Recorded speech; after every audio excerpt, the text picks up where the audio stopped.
everyone. I'm Dr. Christy Taylor, founder of Work Solutions and Work Global News Magazine. And I'm excited today to bring you another episode of our Changemaker series. And today I'm here with Matt Ley. He is the co-founder of Inflection Point Nexus, IPN Consulting, and author of Manage Your Gaps, Reclaiming the Awesomeness of Management. I'm so excited about this interview. His mission is to help organizations streamline their efforts, reducing the energy needed to get things done while maximizing the value created.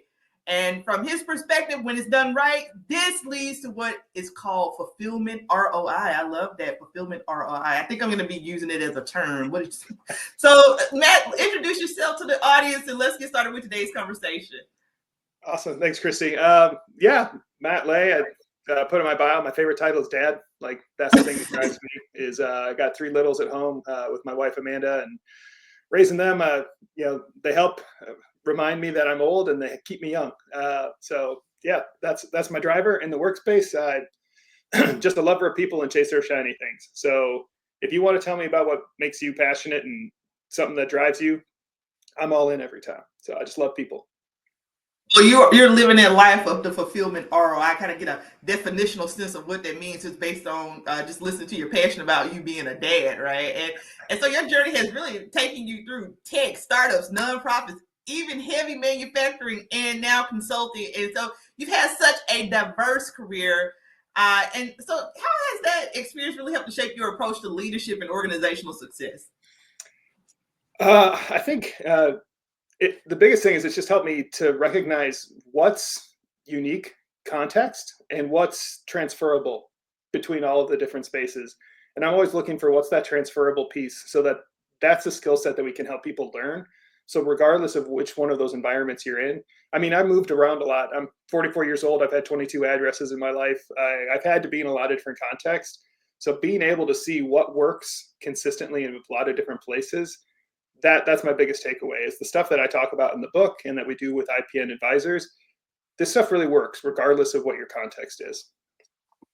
Listen, I'm a career and executive coach. That's how I tout myself. So I get excited when I hear people say, I want you to touch a little bit on that transferability, right? Because I always tell people, like, you have to have transferable skills and be adaptable. Plus, I'm a military person. So it's like, hey, sometimes we got to work with what we got and you're going to have to adapt and get the job done.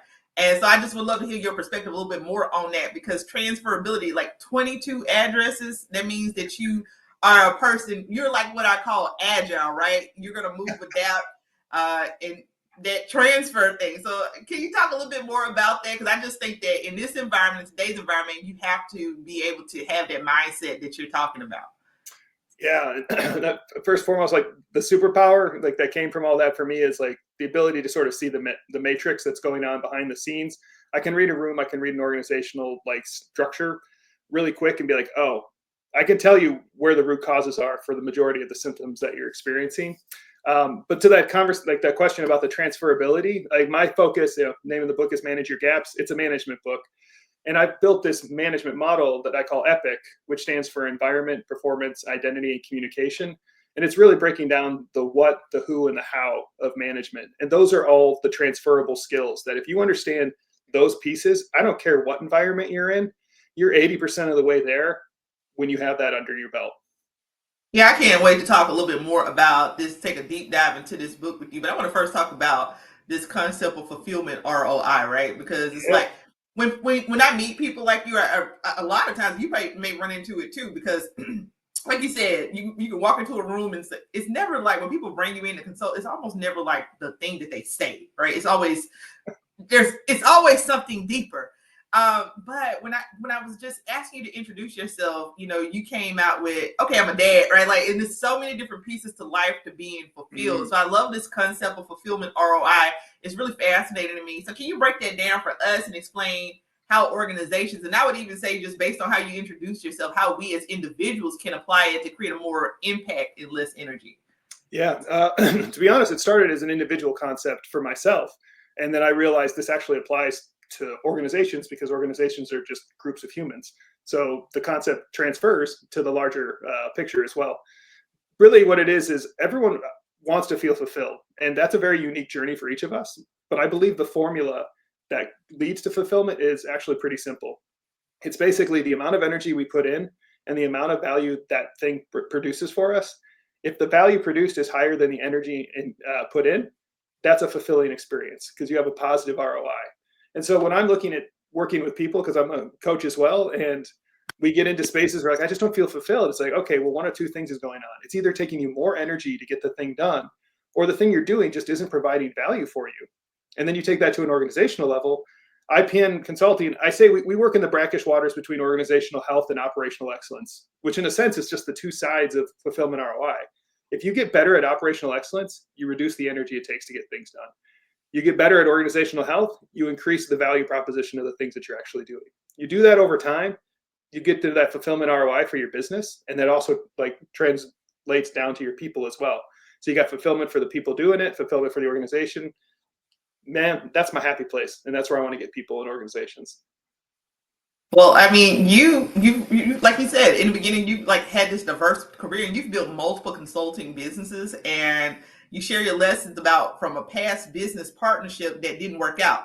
And I was listening to you talk, and I was thinking about this business coach. He says that work is always working, right? It's either working for you or working on you.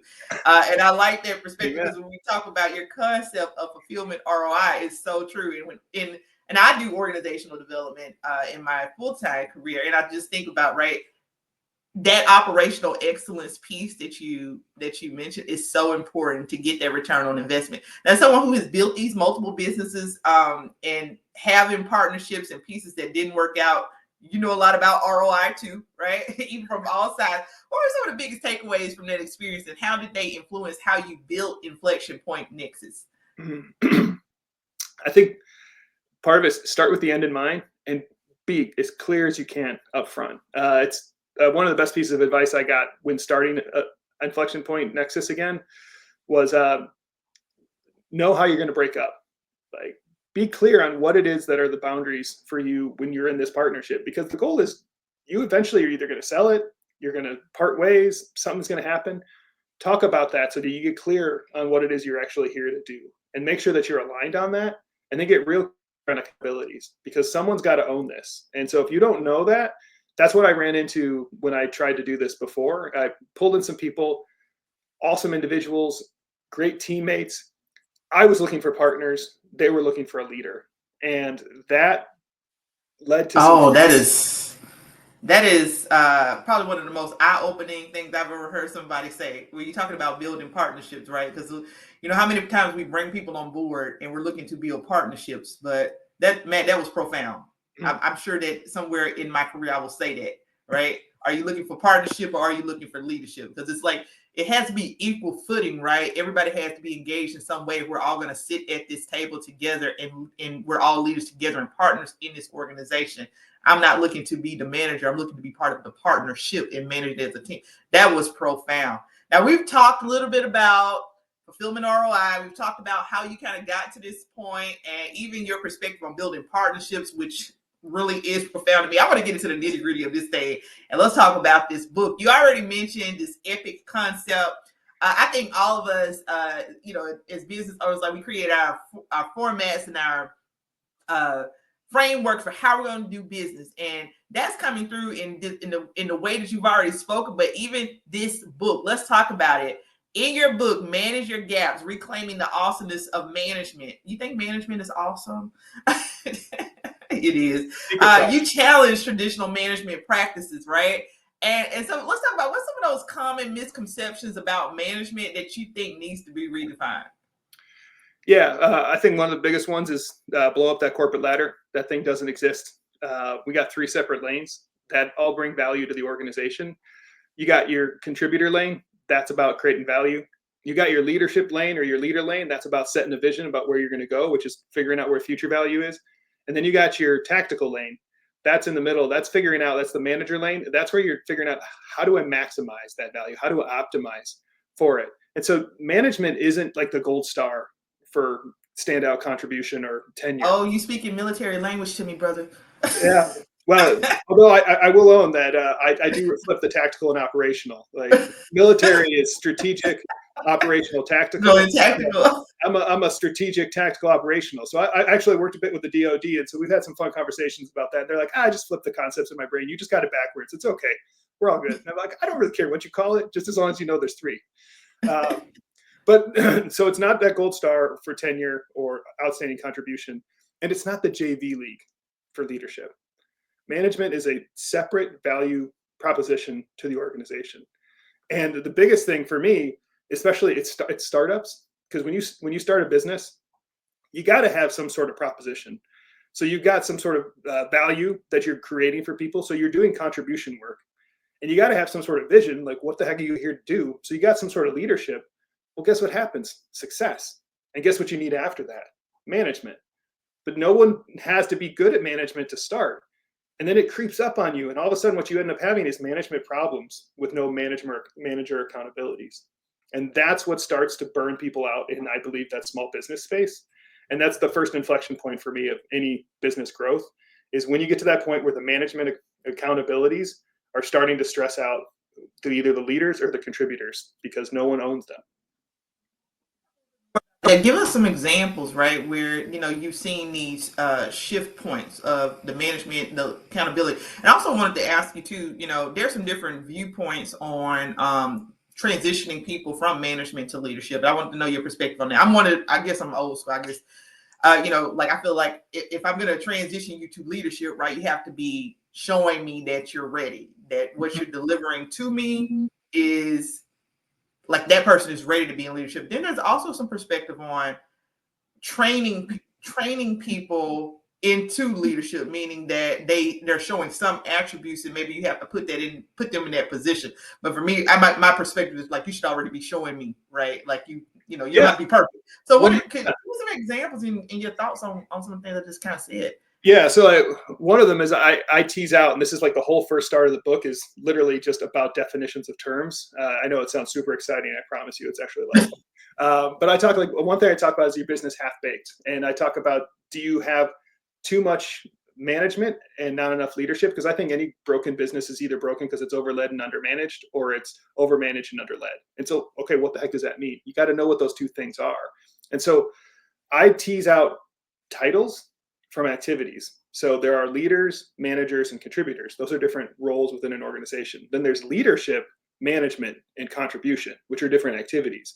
And I don't care what your title is, you are going to have some mix of those three activities as part of your role.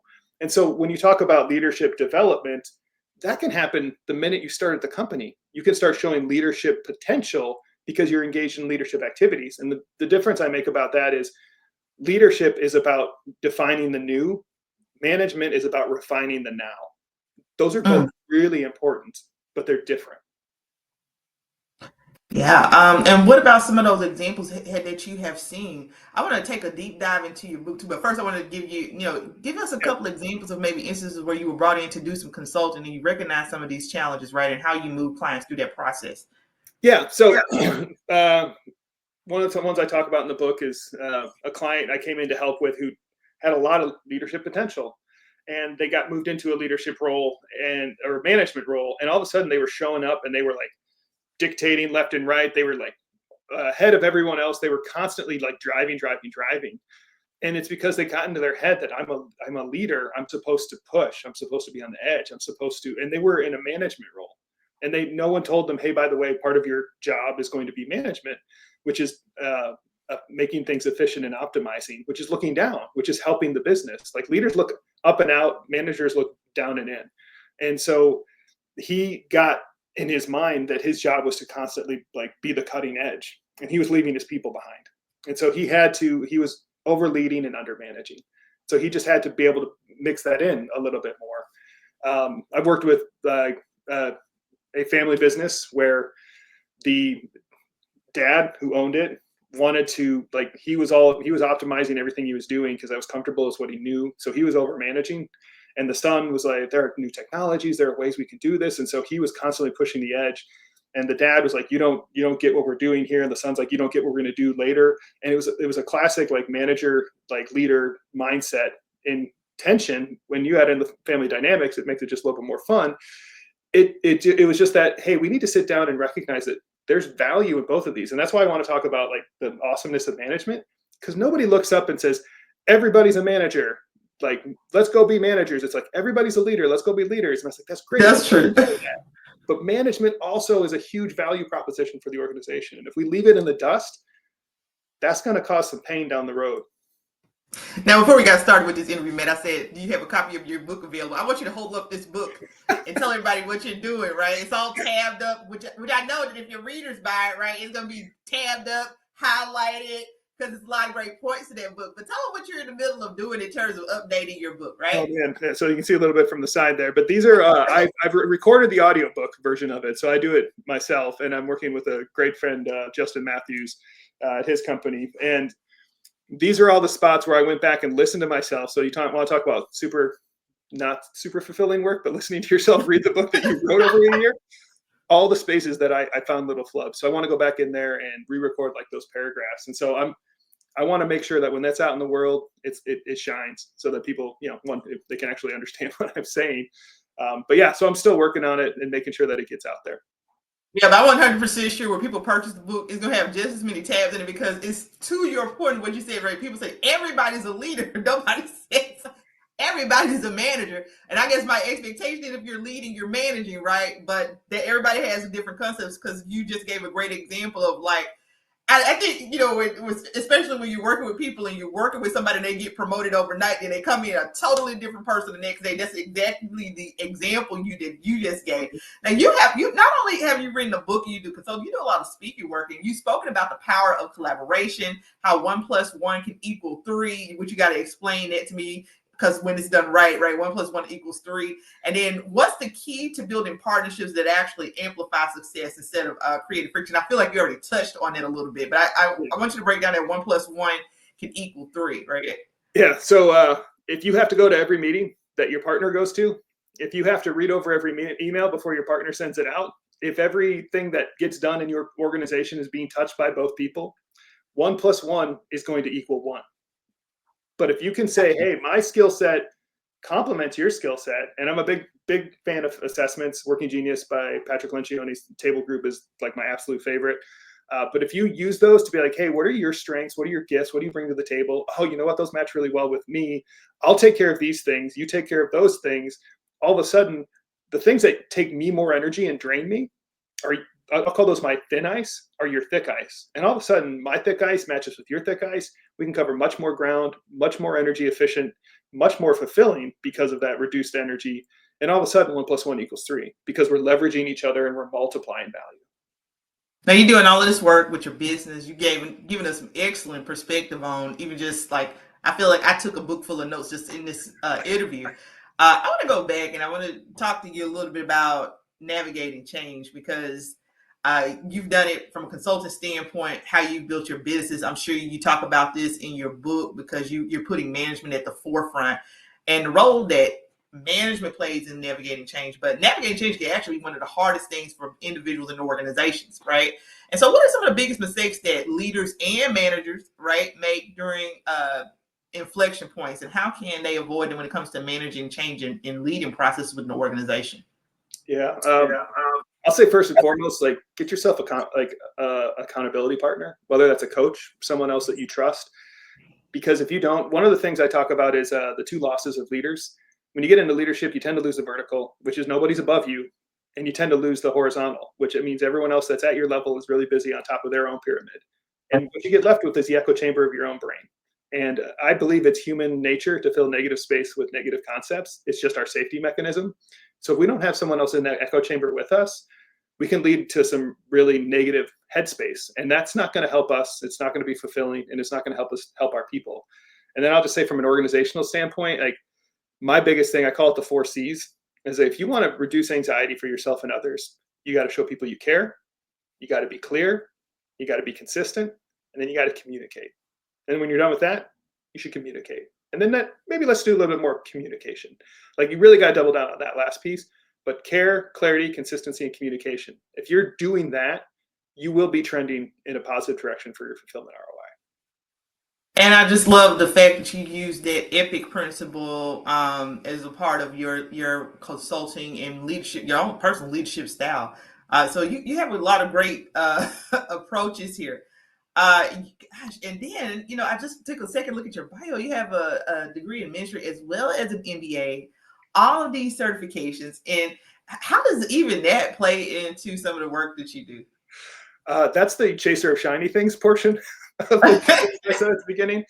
I'm a voracious reader. I love to learn. And I'm just like, I have a PMP certification in project management because I'm very bad at project management. It's not a skill set that I have. I knew I needed to learn the most efficient way to do the thing. So that's unfortunately like one of those confusing things. It's like, oh, you're a project manager professional, you must love project management. It's like, no, I appreciate it. I just need to know how to do it most efficiently because it is an energy draining space for me. But yeah, like the Master of Divinity, I was a Lutheran pastor for a while. I ran a church and just loved it. And then I went to check other things, did Lutheran disaster response, social justice work in the Middle East. And then I worked in heavy manufacturing and purchasing, supply chain operations, sales operations. There's people everywhere. So that means like every place is going to be awesome. So I just keep finding new awesome places to be. I think that to your point, it's like one of those things. When you mentioned pastor, I was like, man, I just decided last night that I was going to explore the DC area in Maryland a lot more, not just live here, because we were just talking about the cold before we jumped on, right? Yep.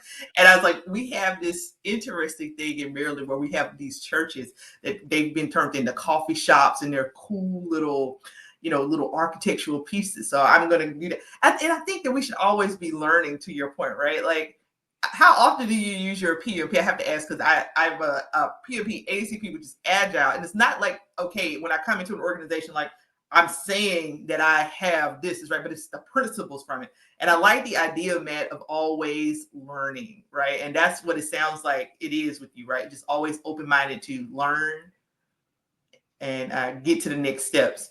Now, you emphasize the importance of fulfillment, which you've shown. I mean, anybody who's listening to you're a person that we can plug you into any space, right?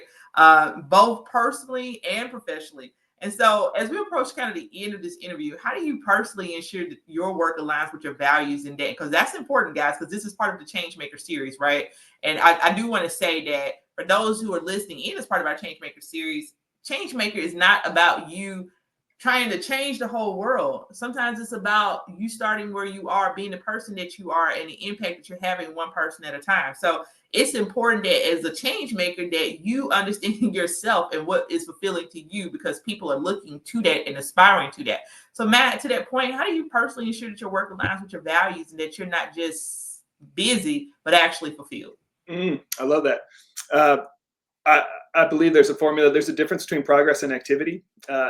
Progress is activity plus orientation, because we can run in a lot of circles real fast and not get anywhere. So when I do coaching, like one of my big questions is I ask people, would you rather run 5 miles in the wrong direction or stumble 5 steps in the right one? And when you're looking at just distance, like 5 miles is totally way farther than 5 stumbling steps. But the thing is orientation. And so for me, it's that's the part I need to do, because I think coaching is just, it's awareness, acceptance, conscious choice. And so I want to make sure I'm constantly in that cycle. And the biggest one is with my wife, Amanda.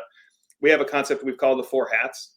So like, think of the hats are the identities that we have. There's our personal hat, our partner, spousal hat, our parent hat, and then our work self hat. Like those are like 4 basics.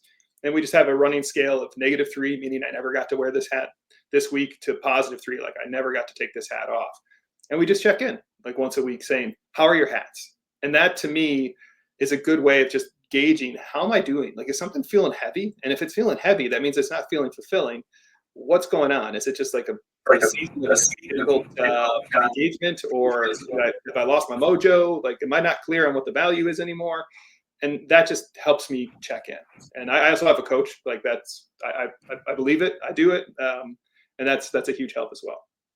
Yeah, because coaches need coaching. I mean, look, I was telling somebody the other day, I was like, the difference between coaching and therapy. Coaching is therapeutic, but when you go to a therapist, that person is paid, come in with their clipboard, right? You're there for counseling. They're not gonna tell you about your personal experience, but one of the reasons why people come to us as coaches is because, like, usually we have a book, we have a story, we have something personal that got us here, right?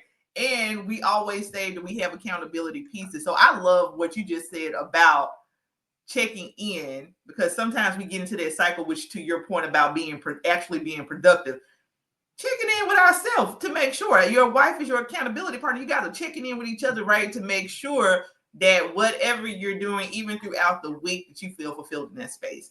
Man, I love the work that you're doing. I like that you're bringing management to the forefront, and it's like everybody's a leader. Everybody's also a manager, right? So I love that. You also point out the importance of the individual contributor, so that these 3 lanes where everybody's contributions are acknowledged and pulled together to make organizations, and even if you kind of think about it from a life perspective, even life more fulfilling. So, my last question to you is, like, looking at the future, what's the next big goal for you and Inflection Point Nexus? I know one goal you have is to go ahead and get that audio book recorded so you can get it out there, right? And then what impact do you hope to make over the next 5 years? I'd love to move more into an accompaniment model with clients. Right now, I feel like we do a lot of facilitations on the topics, and we're coming in at, from my disaster response work, I would call this is disaster response, not disaster mitigation. And I would love to be with people as they go through these inflection points before they hit them, so that we can be like, hey, this is coming down the pipeline. Let's work on that. And so we're working to build some of those models in. So I would love to do that, because that accompaniment model, that relationship, that knowledge of we're in this together, like this is a partnership that's not transactional. That's what I find fulfilling. It's not the one-off gigs. Like, those are great. They're not as deep of a value proposition as I think the accompaniment model is. So working more into that space is my long-term goal. Yeah, and I think that to the point where you understand from an OD perspective, when you walk in that room and somebody's telling you that this is the issue, right? And that's where the one-on-one piece comes from, because you get these one-on-one like facilitations or events that you do because somebody's saying this is the issue, they want you to solve it. But by having a team like yours embedded in, you're able to kind of get to the root cause of a problem, or even see it coming right before it even gets there. And that's going to make an organization work even more, effectively and efficiently. Man, it's really truly been a pleasure to interview you today. You're truly a change maker leading the way. You've shown us how the importance of, one, you have a love for learning. You are flexible, adaptable, and very agile, being able to move into these different spaces, but then taking all of that and using your passion for helping others to move organizations along and to inspire people, I think is an inspiring thing. Hold that book up one more time so everybody can get, because I'm telling you, their book is going to be just as tabbed up. Manage Your Gaps, Reclaiming Awesomeness of Management. And Matt, where can people find you? Well, start with the book, manageyourgaps.com. And if you go there, you can actually download the first 3 chapters for free. Okay. Taster. And then Inflection Point IPN Advisors.com is where you can find me for anything else. All right, and we're going to have all of Matt's information in the description wherever you're listening to this, whether it's today, tomorrow, or 10 years from now. And any final thoughts, Matt, before we wrap up this conversation today? I'll leave it with like the closing from the book, because the last question I get to, like that third, I say there's 3 gaps. The last one is the operational gap, and it's answering the question: if teamwork makes the dream work, what makes the team work? And it's really manager roles with leadership activities, or leader roles with management activities. You got to understand both and mix them together. That's how you get the not half-baked business. Well, Matt, thank you for tuning in, coming into this interview today. And if you are tuning in, no matter when you're tuning in, thank you for tuning in and listening. I say, check out Matt's site, check out his book, and keep being the change makers and leaders that you are. You can find us on Work Global News, across social media at Work Global News. Work Global News. This will also be available soon on iTunes and other platforms. Thank you for tuning in today, and have a great day.